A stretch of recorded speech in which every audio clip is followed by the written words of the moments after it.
Année après année, le cosmos nous dévoile ses secrets.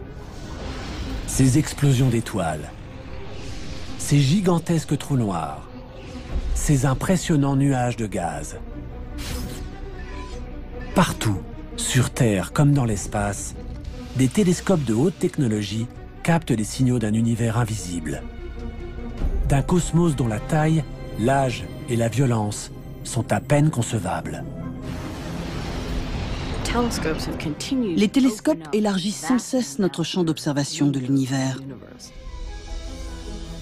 Les scientifiques se livrent une course effrénée à la découverte, à l'aide de télescopes toujours plus grands, toujours plus hauts et toujours plus perfectionnés. À chaque fois que nous explorons une nouvelle partie de l'univers, nous allons de découverte en surprise. Tout au long du XXe siècle, les télescopes nous ont livré des images provenant d'au-delà de notre planète, d'au-delà de notre galaxie, nous dévoilant des phénomènes qui dépassent notre imagination, comme la naissance de notre univers, la matière invisible ou le mystère de l'énergie noire. Quant à la question du destin ultime de notre univers, elle reste encore en suspens. L'énergie noire est une des clés qui nous permettra de comprendre le sort de l'univers. L'expansion de l'univers est-elle infinie?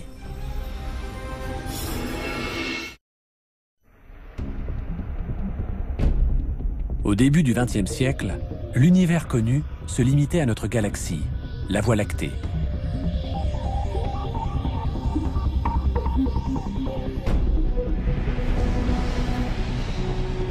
Depuis, nous sommes entrés dans l'âge d'or des découvertes cosmiques. Les télescopes repoussent les limites de notre compréhension du cosmos. Organisés en de vastes réseaux à travers le monde, ces impressionnants télescopes nous révèlent des mystères qui ne cessent de nous émerveiller.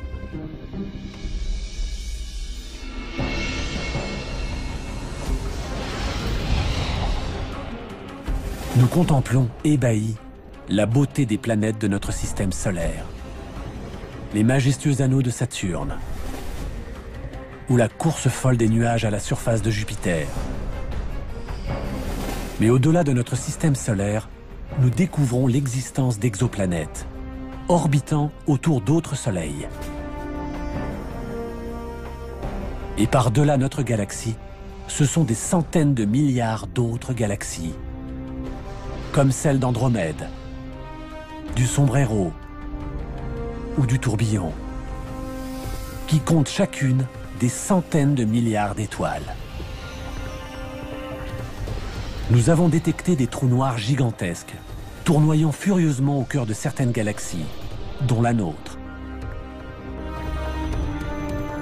Nous avons assisté à des supernovas, des explosions d'étoiles, à des millions d'années-lumière de la Terre, qui éjectent à des vitesses spectaculaires des gaz atteignant des températures phénoménales. Et à l'intérieur d'épais nuages de gaz et de poussière, s'élevant à plusieurs milliards de kilomètres, nous avons décelé la naissance de nouvelles étoiles. Les télescopes élargissent sans cesse notre champ d'observation de l'univers. Aujourd'hui, les télescopes les plus perfectionnés nous livrent des mystères jusqu'alors invisibles, que nous commençons seulement à comprendre. La matière noire, la trame invisible sur laquelle tout notre cosmos est bâti. Et l'énergie noire, une force invisible, mais d'une telle puissance qu'elle repousse les limites de notre univers. À chaque fois que nous explorons une nouvelle partie de l'univers, nous allons de découverte en surprise.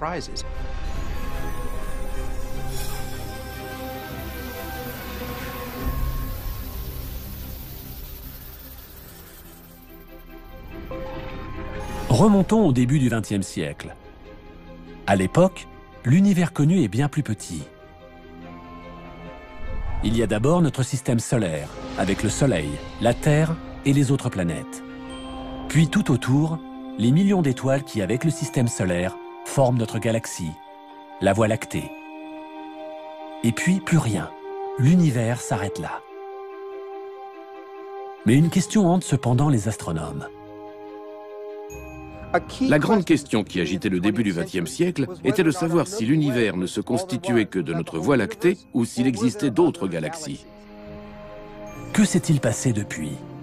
Comment les télescopes ont-ils réussi à révéler une si grande partie de notre cosmos jusqu'à atteindre ses extrémités?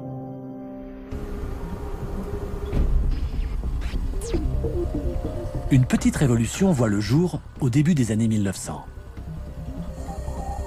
Un tout nouveau télescope est en construction.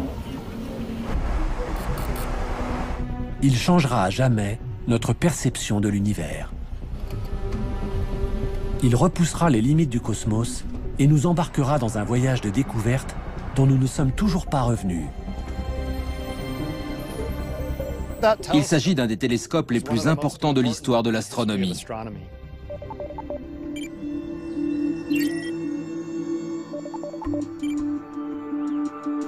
Voici comment tout a commencé. L'astronome que vous voyez là est en train de gravir le mont Wilson, qui du haut de ses 1742 mètres, domine la ville de Pasadena en Californie. Son but? Dépasser les nuages et la brume de la basse atmosphère qui déforment les images télescopiques. Il souhaite étudier la possibilité de construire un observatoire au sommet de ce mont, car l'air y est d'une grande pureté.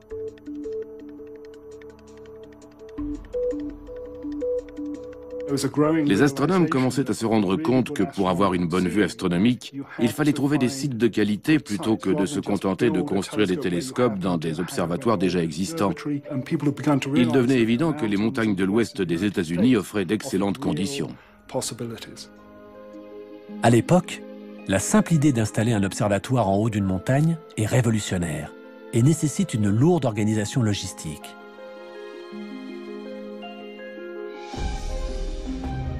Prudemment, des centaines de tonnes de béton et d'acier sont acheminées sur d'étroits chemins de montagne. Mais la pureté du ciel en vaut la peine. L'observatoire du mont Wilson deviendra le plus haut observatoire du monde, ainsi qu'une référence pour tous les autres observatoires construits par la suite. L'homme à l'origine de cet observatoire s'appelle George Ellery Hale. Il s'est donné pour objectif de résoudre le plus grand mystère du cosmos, découvrir s'il existe quelque chose au-delà de notre galaxie.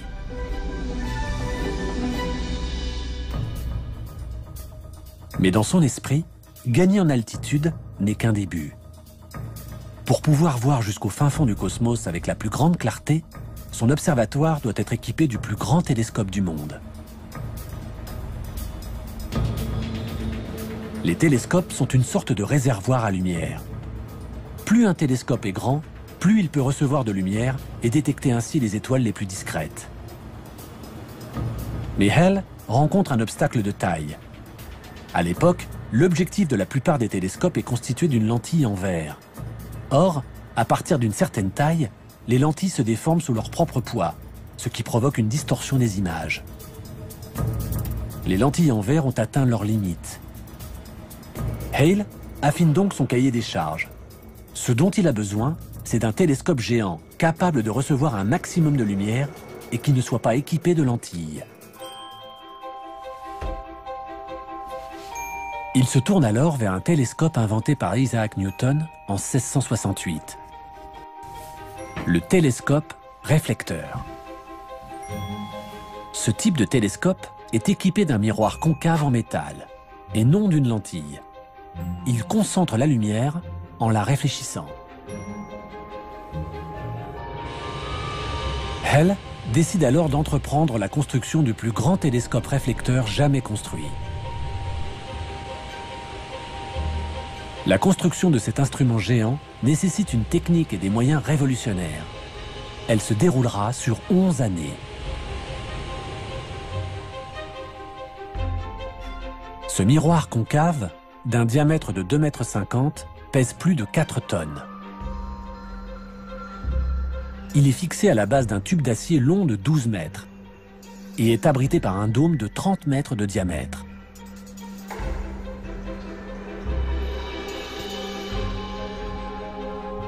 C'est finalement en 1917 que les foules, médusées, viennent admirer le plus grand télescope jamais construit au monde. The scientific eye of America. To this mecca of stargazers flock astronomers from all nations.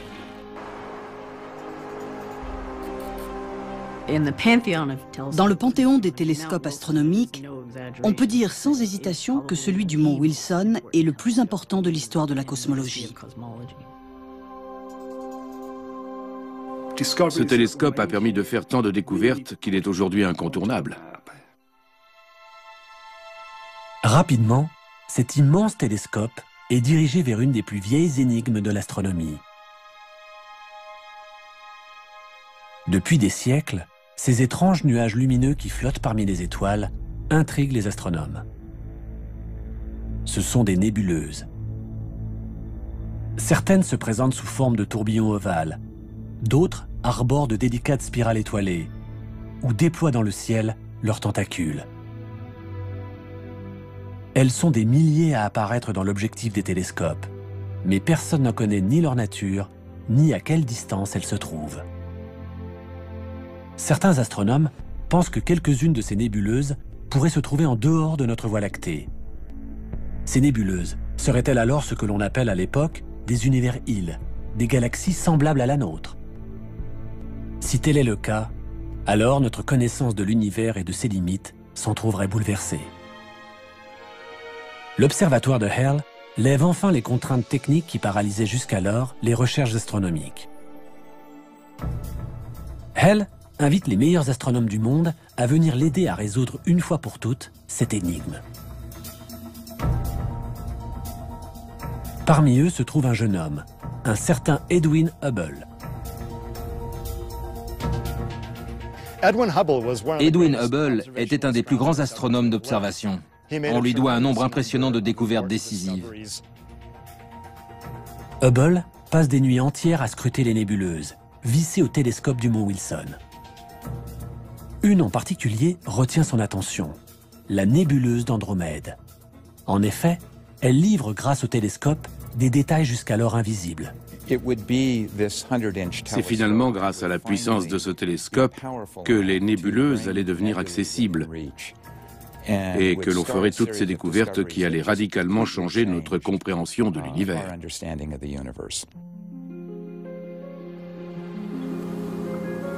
Hubble arrive à distinguer des étoiles à l'intérieur de la nébuleuse d'Andromède. Mais pour savoir s'il s'agit réellement d'un univers-île, qui se trouverait en dehors de la Voie lactée, il doit d'abord trouver à quelle distance elle se trouve de la Terre, ce qui est plus facile à dire qu'à faire. Réussir à calculer des distances dans l'immensité de l'univers est une des missions les plus délicates des astronomes. À l'instar des phares de voiture, plus les étoiles sont proches, plus elles brillent fort. C'est en connaissant leur véritable intensité lumineuse qu'il est possible d'établir leur distance.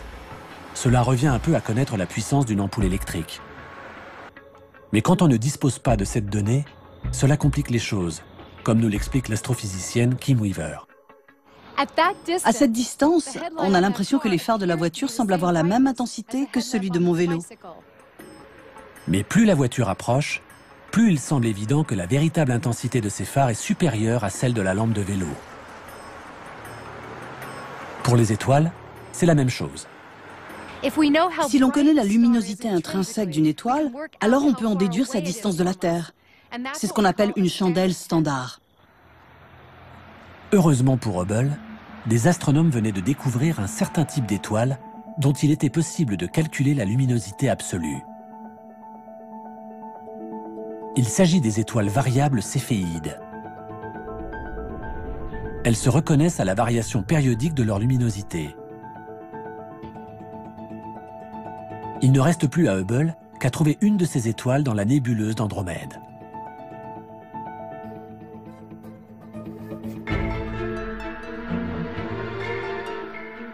La nuit, il scrute patiemment les cieux, à l'aide du télescope.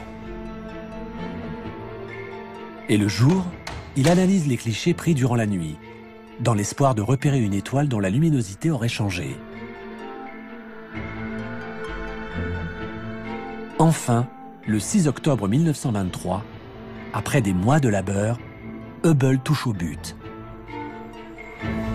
Il repère une variable céphéide en bordure d'Andromède.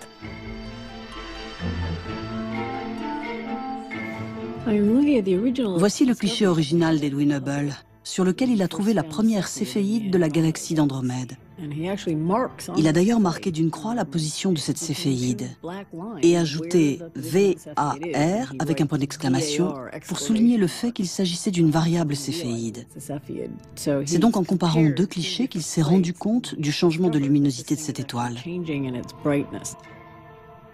Hubble établit alors une mesure qui restera dans l'histoire. La distance qui sépare une nébuleuse de la Terre. Il calcule qu'Andromède se trouve à 800 000 années-lumière de nous. C'est-à-dire 8 fois plus loin que les étoiles les plus reculées de la Voie lactée. Par conséquent, Andromède se trouve à l'extérieur de la Voie lactée. Hubble vient de prouver l'existence d'une autre galaxie que la nôtre. C'est une preuve irréfutable et Hubble explose de joie. Il sait combien cette découverte est importante. Grâce à ses recherches, Hubble vient de faire exploser les frontières de notre univers. Le cosmos ne se résume pas qu'à notre seule galaxie.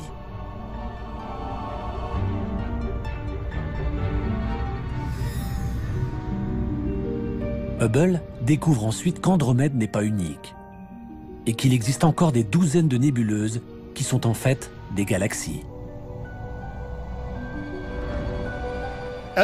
Les recherches de Hubble ont révolutionné notre vision de l'univers. Aujourd'hui encore, les télescopes les plus puissants au monde ne font qu'explorer l'univers découvert par Hubble. Capables de voir à des milliards d'années-lumière, ils ont fait connaître les centaines de milliards de nouvelles galaxies, comptant chacune plus de 100 milliards d'étoiles, qui emplissent l'univers. Multipliez tous ces chiffres entre eux, et vous obtiendrez plus d'étoiles dans le ciel que tous les grains de sable des déserts et des plages de la Terre entière. En l'espace d'un instant, l'univers est devenu des centaines de milliards de fois plus grand. Hubble, en prouvant l'existence d'autres galaxies en dehors de la nôtre, donne presque une dimension d'infini à notre univers.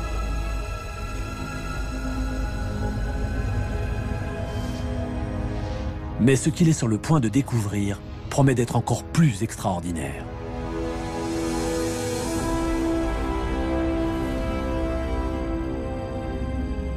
Au cours des années précédentes, certains astronomes avaient remarqué que de nombreuses nébuleuses, identifiées ensuite par Hubble comme des galaxies, s'éloignaient de nous. Hubble s'attache maintenant à en connaître la raison et commence par effectuer des analyses sur la lumière elle-même. Il utilise pour cela une méthode mise au point dans les années 1800. Voici un spectroscope construit vers 1880. Il fait partie de la première génération d'instruments utilisés pour étudier la lumière du Soleil.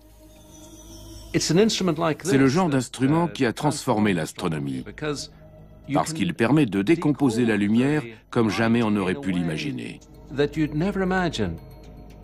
Le spectroscope fait apparaître le spectre de la lumière blanche sous forme d'un arc-en-ciel de couleurs. Ce spectre contient des informations utiles pour comprendre le déplacement des étoiles. La lumière se compose d'ondes. Chaque couleur a sa propre longueur d'onde. La longueur d'onde de la lumière bleue est courte, tandis que celle de la lumière rouge est plus longue. Mais quand une galaxie fuse à travers l'univers, on peut observer depuis la Terre une variation de sa longueur d'onde. Si la galaxie se rapproche de la Terre, sa longueur d'onde se rétrécit et apparaît dans les tons bleus. Si la galaxie s'éloigne de nous, alors sa longueur d'onde s'étale et tire vers le rouge. C'est ce que l'on appelle le décalage vers le rouge. Ce phénomène peut servir de compteur de vitesse cosmique. Plus la vitesse d'éloignement de la galaxie est importante, plus sa longueur d'onde se décalera vers le rouge.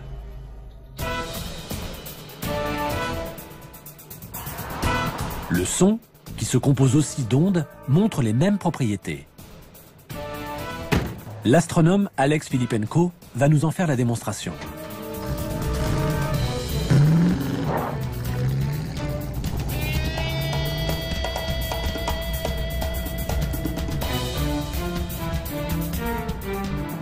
Ça va être amusant. Je vais klaxonner. C'est parti. Le ton du klaxon est constant, bien que la voiture soit en mouvement. Le son qu'entend Filippenko depuis son siège de conducteur est constant. Il ne change pas. Filippenko va à présent rester au bord de la route pour écouter le son du klaxon quand la voiture passera devant lui.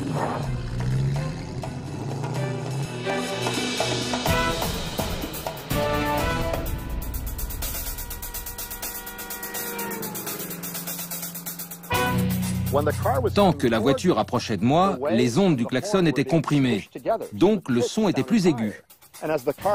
Mais quand elle a commencé à s'éloigner, les ondes se sont allongées et le son semblait plus grave. On a entendu... Si cette voiture bleue avait roulé beaucoup plus vite, alors la haute fréquence de la lumière bleue se serait étirée et la couleur bleue aurait tiré vers le rouge. Nous aurions vu la voiture rouge. C'est ce qu'on appelle le décalage vers le rouge.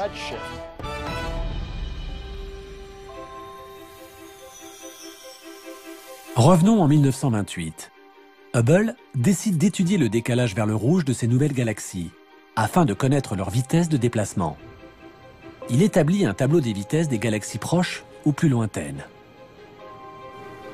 Il cherche à savoir s'il existe une corrélation entre la vitesse de déplacement des galaxies et la distance à laquelle elles se trouvent. Hubble s'épuise des nuits durant à analyser la lumière des galaxies. Mais ses conclusions sont sidérantes. Il découvre que plus une galaxie se trouve loin, plus son décalage vers le rouge est prononcé. Donc, plus vite elle s'éloigne. En 1929, il avait réussi à établir une relation très intéressante entre ces deux phénomènes. Plus les nébuleuses étaient loin, plus elles s'éloignaient vite.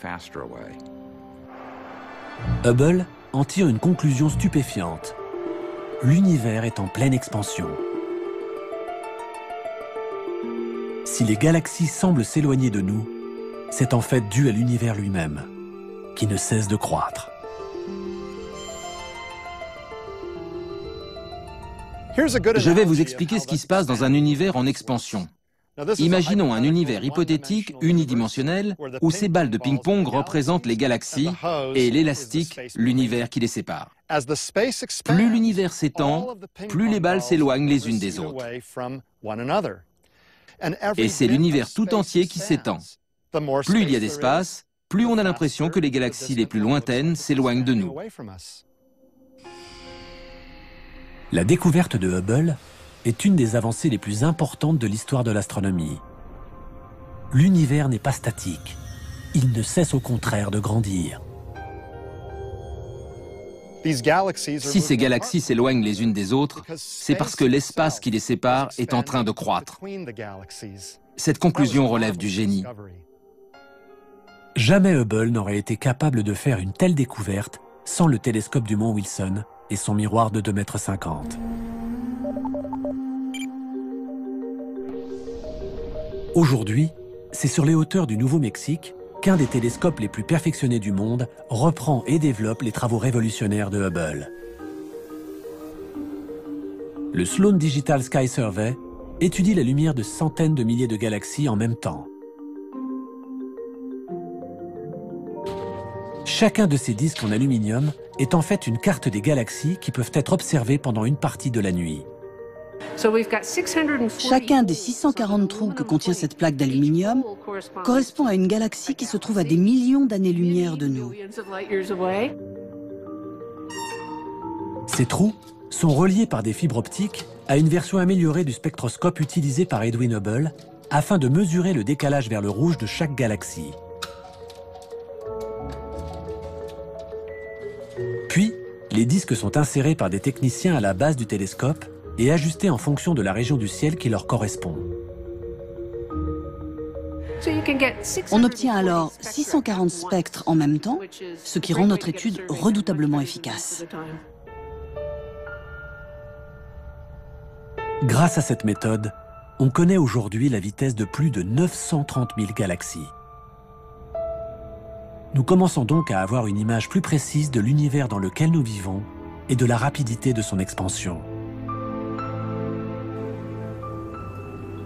Mais en 1929, la découverte de Hubble pose une question de taille. Si l'univers est en pleine expansion, quelle est l'origine de ce mouvement ? Hubble s'est donc rendu compte que les étoiles s'éloignaient les unes des autres. Si on approfondit un peu, on finit par se poser la question de savoir si ces étoiles auraient pu être autrefois concentrées en un seul endroit. Les astronomes émettent alors une théorie révolutionnaire, celle du Big Bang. L'instant unique de la naissance de notre univers. Cette idée est à tel point révolutionnaire que les scientifiques ont du mal à y croire. Il était impossible d'observer ce phénomène. Cela paraissait absurde à l'époque. Einstein lui-même n'y croyait pas. Non seulement personne n'adhérait à cette théorie, mais en plus, les télescopes d'alors ne permettaient pas d'observer les effets du Big Bang. Pour étayer cette théorie, les astronomes ont donc besoin d'un télescope radicalement différent, capable de voir ce qui est invisible pour l'œil. Au-delà des couleurs que notre œil perçoit, se trouvent les rayons du spectre électromagnétique invisibles à l'œil nu.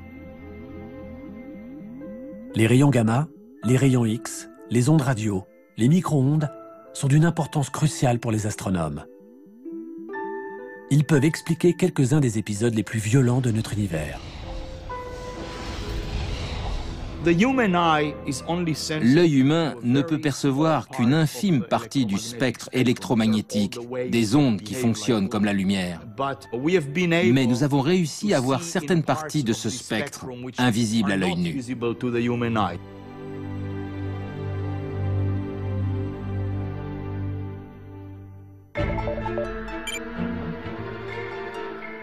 1964.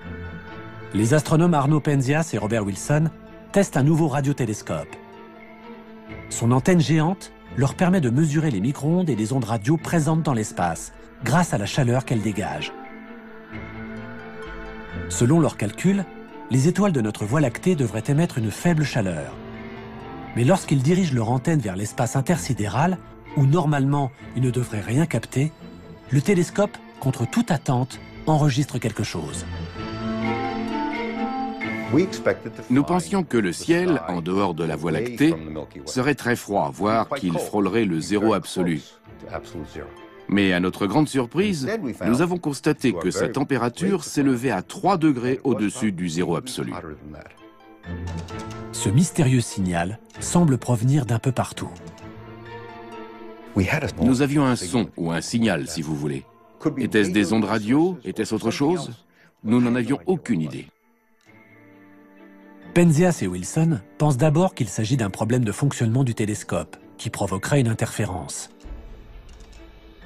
Ils vérifient tout, allant même jusqu'à balayer les déjections de pigeons qui jonchent l'antenne. Le son était toujours là, été comme hiver, nuit et jour, en permanence, et provenant de partout.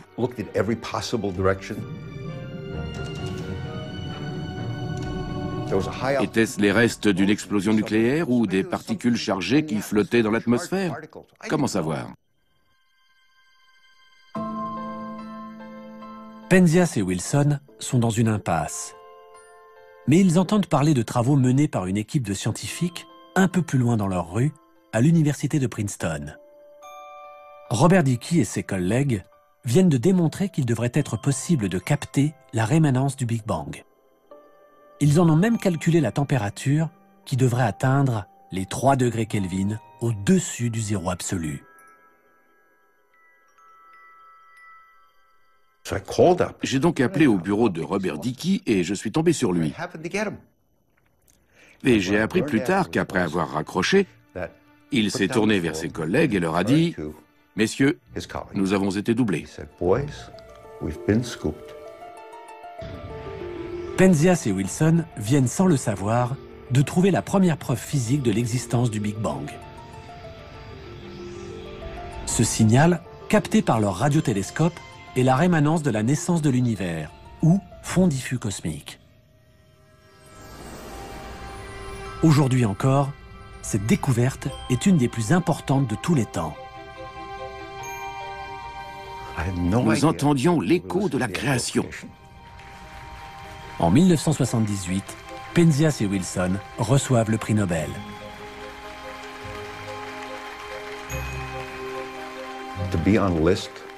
Se retrouver sur la même liste qu'Albert Einstein, dans la même lignée, était tout bonnement inconcevable. Comment se comparer à toutes ces personnalités qui avaient reçu des prix Nobel? Cette découverte, en 1964, de l'écho de la radiation du Big Bang a été la toute première preuve d'un Big Bang chaud de l'origine de l'univers. Penzias et Wilson avaient donc mis le doigt sur une preuve directe du Big Bang. Mais il faudra attendre encore 37 ans et l'arrivée d'une technologie micro-ondes bien plus sophistiquée pour comprendre comment le Big Bang a pu créer l'univers tel que nous le connaissons aujourd'hui.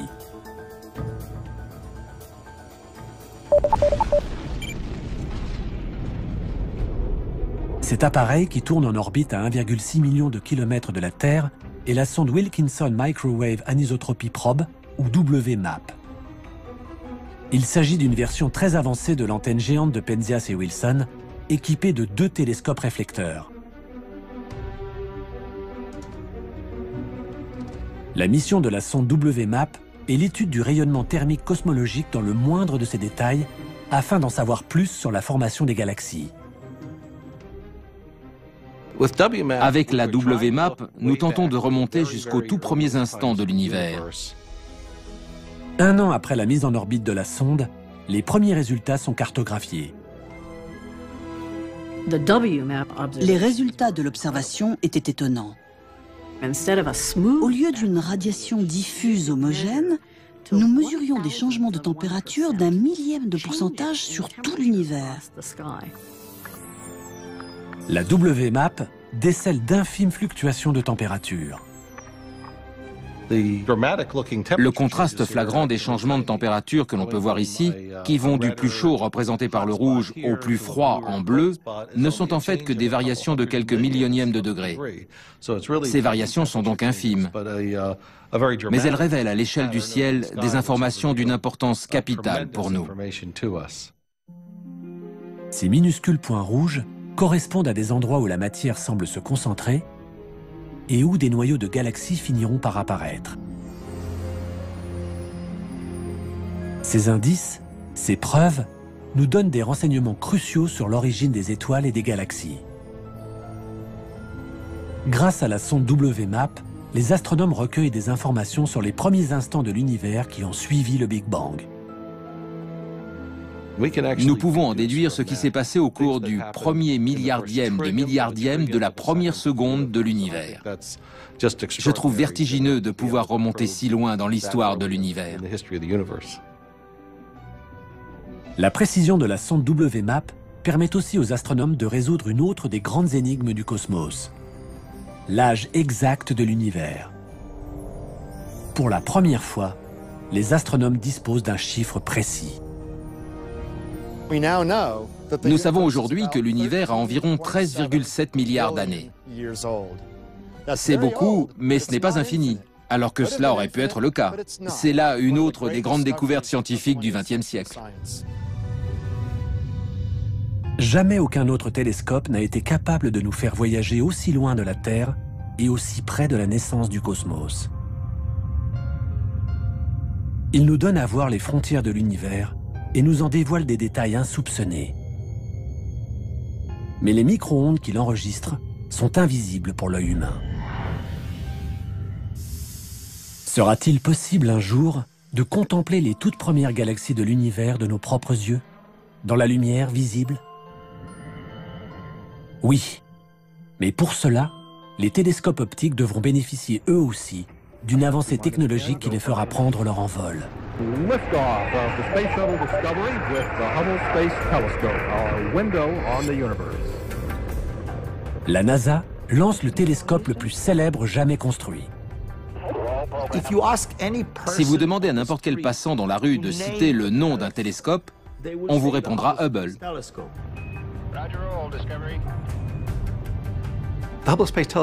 Le télescope spatial Hubble est certainement le télescope le plus productif de l'histoire. Son impact historique est comparable à la première fois où Galilée a dirigé son télescope vers le ciel. Ce télescope de 12 tonnes est un monument à la mémoire de l'homme qui a fait reculer les frontières de notre univers connu. Après une course folle dans l'atmosphère terrestre, il est mis en orbite à près de 600 km au-dessus de nos têtes.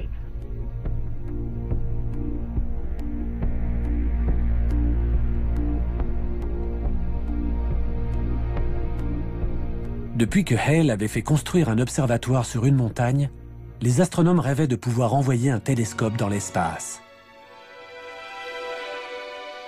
Ici, bien loin de toutes les interférences de l'atmosphère terrestre, aucun nuage, aucun brouillard, aucune turbulence ne vient obscurcir la lumière de l'univers. Le fait d'avoir un télescope dans l'espace nous offre une vue imprenable sur l'univers, et c'est Hubble qui nous a fait remonter le plus loin dans le temps et dans l'espace. Et Hubble, lui, observe la lumière visible. Hubble nous donne les images que nous serions capables de voir si nous étions dans le vide, si nous avions des yeux de 2 mètres, et que nous puissions les garder ouverts pendant 1 semaine. Voilà ce que nous verrions. Ce ne sont pas des images de synthèse, ce sont des photos numériques.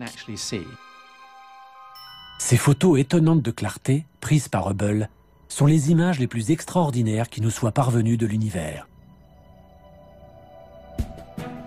Des restes d'explosions d'étoiles qui fusent dans l'espace.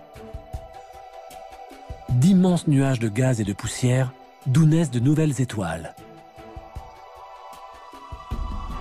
De lointaines galaxies tourbillonnant dans l'espace et qui, entrant en collision, créent de nouvelles supergalaxies.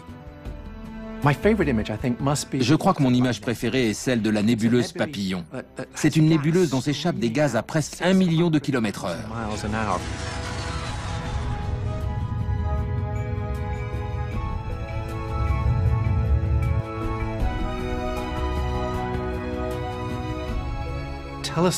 Nous remontons dans le temps. Nous pouvons voir des photos dont le voyage a commencé il y a 13 milliards d'années et qui ont mis autant de temps pour arriver jusqu'à nous. Ce n'est pas seulement dans l'espace que nous voyageons, mais aussi dans le temps. En 1995, les astronomes décident de tester la capacité de Hubble à remonter dans le passé. Ils le dirigent vers un minuscule point noir de l'univers et attendent de voir ce que Hubble leur transmettra.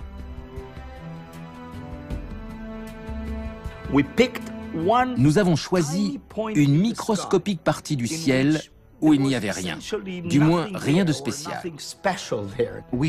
Nous avons fixé pendant 10 jours un point noir dans le ciel. C'est comme si on avait demandé à Hubble d'espionner par un ridicule petit trou de serrure de notre galaxie l'univers qui s'étendait derrière. La taille de ce trou ne dépassait pas le diamètre d'une paille. Mais ce que voit Hubble est fascinant.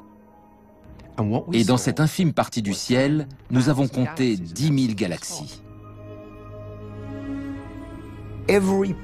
Chaque point lumineux que vous voyez sur cette image représente une galaxie composée d'une centaine de milliards d'étoiles telles que le Soleil. Cette image s'appelle le champ profond de Hubble. On peut y voir des galaxies d'une luminosité 4 milliards de fois plus faible que ce que l'œil humain est capable de percevoir.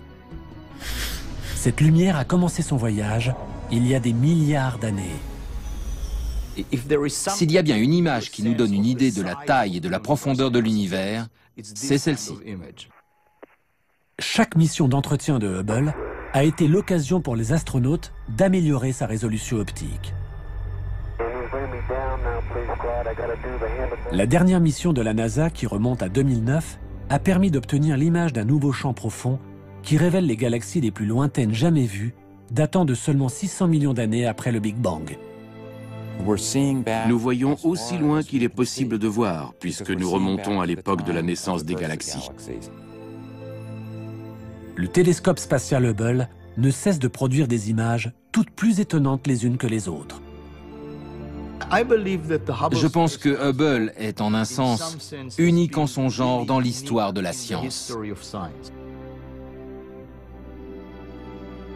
Il a déclenché la fièvre des grandes découvertes. Et chaque homme, chaque habitant de cette terre, se l'est en quelque sorte approprié.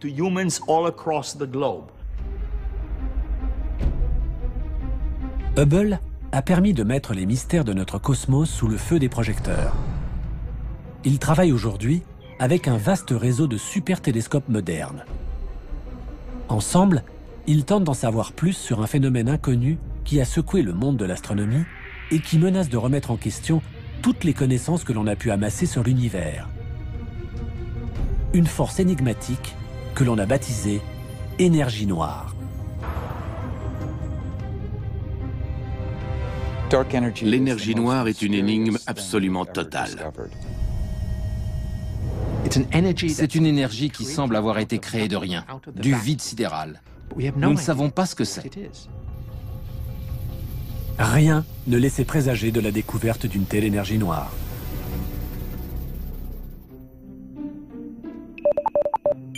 Au milieu des années 90, l'observatoire Keck, construit sur Mauna Kea, le plus haut sommet de Hawaï, accueille une équipe d'astronomes parmi lesquels se trouve Alex Filippenko.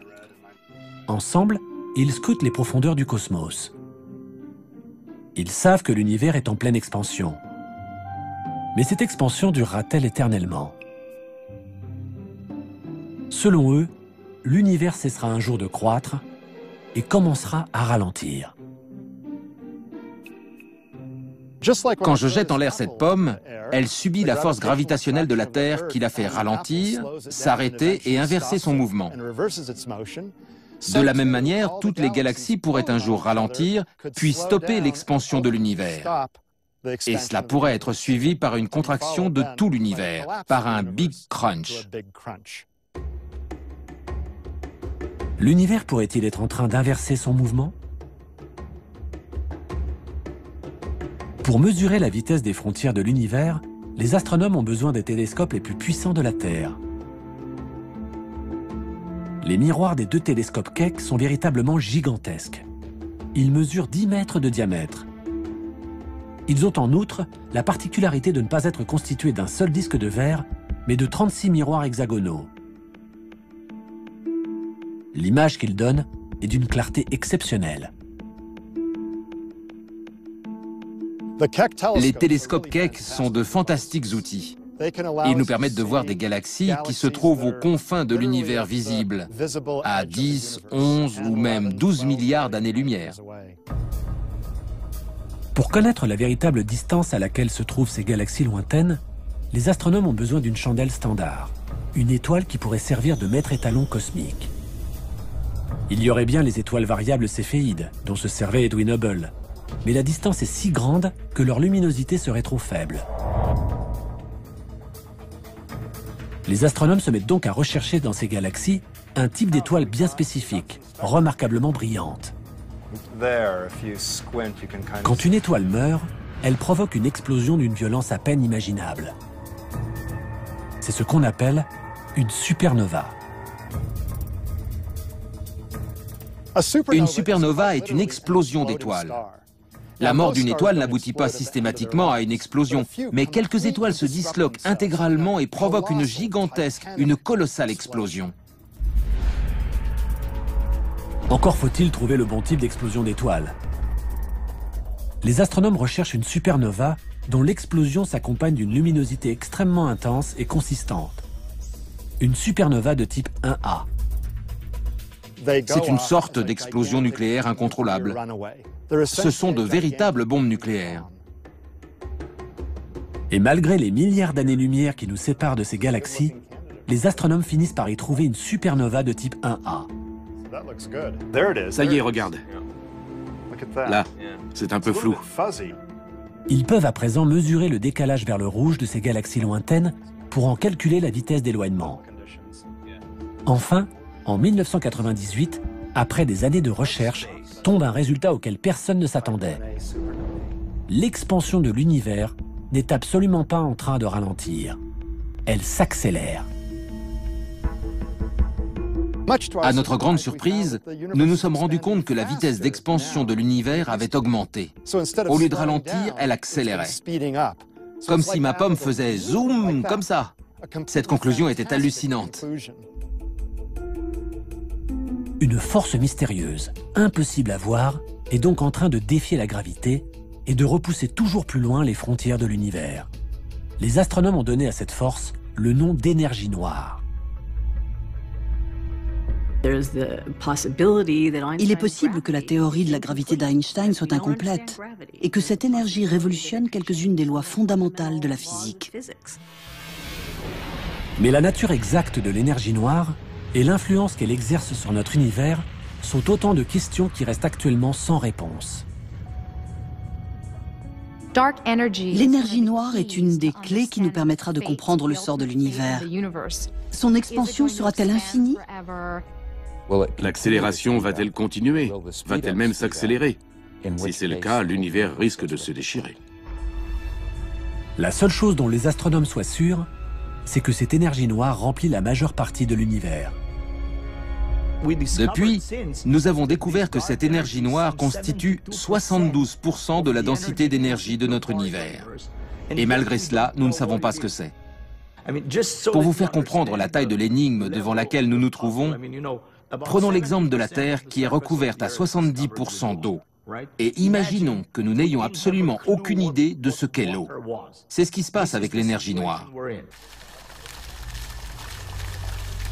Et comme si un seul mystère invisible ne suffisait pas, les scientifiques du laboratoire de la NASA, dédiés à la propulsion à réaction, sont en train d'étudier une substance invisible, tout aussi mystérieuse, la matière noire. La matière noire est invisible. On ne peut la voir qu'en observant la distorsion des objets qui se trouvent derrière. Les images prises par le télescope Hubble servent aussi à présent à localiser la matière noire dans l'univers.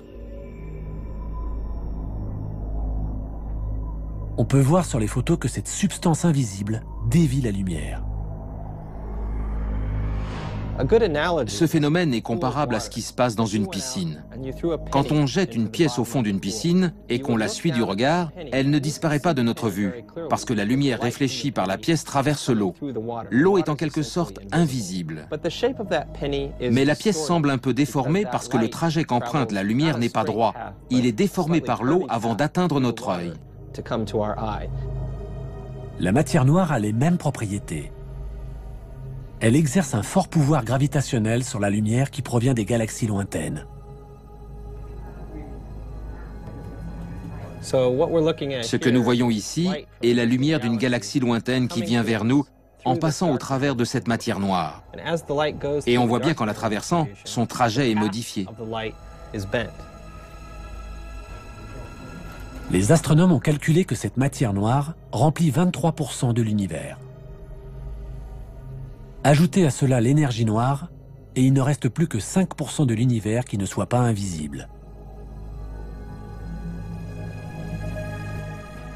Cela fait maintenant 400 ans que nous étudions le ciel à l'aide de télescopes. Et pourtant, 95% de l'univers nous est encore complètement inconnu. La prochaine étape est enclenchée.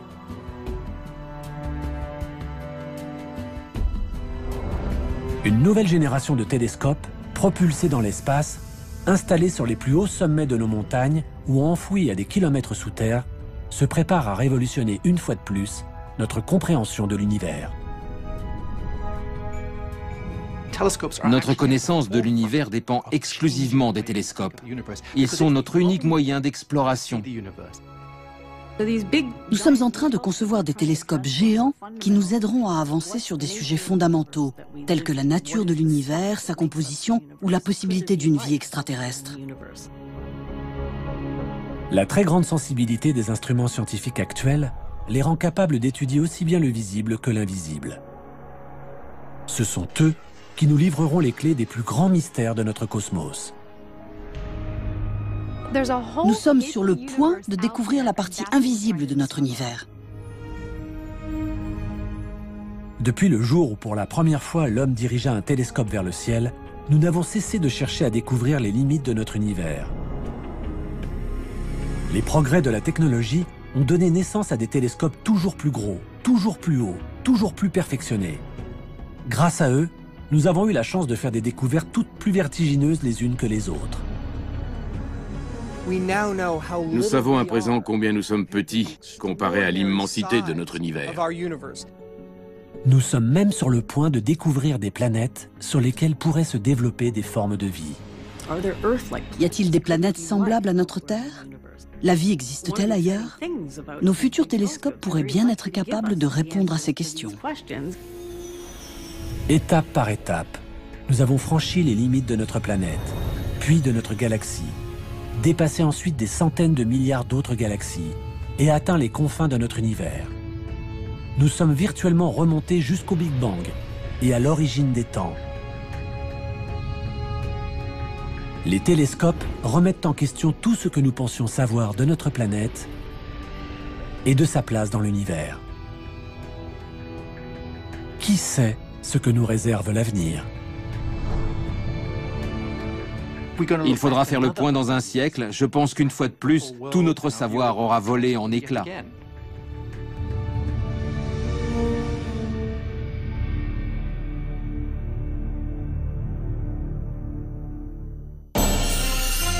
Et oui, l'univers n'a pas fini de tarabuster les chercheurs, et les chercheurs amateurs que nous sommes. Dans un instant, nous filons au soleil. Et pour les bonus, cliquez sur arte.tv/étoile.